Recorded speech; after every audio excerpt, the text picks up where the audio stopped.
ए भिडियोटी प्रथम देखु तापर मुझे किसी कहबी। क्योंकि हमारे समय बाइबल जानता हूँ और क्रिश्चियन वो जीसस क्राइस्ट हमारे समय उनको बहुत प्रेम करता हूँ जीसस क्राइस्ट को। तो जीसस क्राइस्ट बोलता था पिताजी क्षमा कर दो उसको, वो लोग नहीं जानते क्या करते हैं।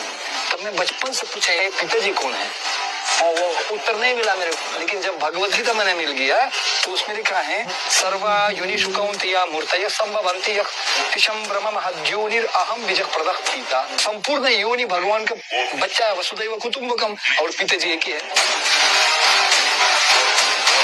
हे परम पिता ये कौन करुँच मैंने जानी ना तुम क्षमा कर दियो।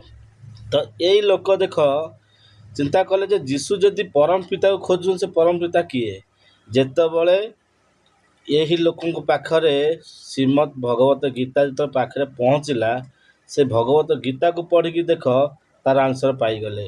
क्रिश्चियन माने बुझीपाइल देख तुम विद्वान तुम ज्ञानी तुम से कह गले महापुरुष, कारण सी गोटे सेना भी थे आर्मी से सेना थिले। देख से भगवत गीता को पाठ करी परम पिता किए वास्तविक पिता किए ताको जना पड़ा से सी ख्रीष्टियान रु हिंदू पलटि गले सनातनी पलटि गले।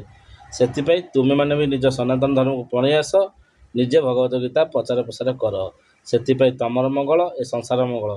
कारण चाउल मुंड बिकी लोक तुम्हें परिवर्तन हो जाओ। तेणुक समस्ते कह जय श्री।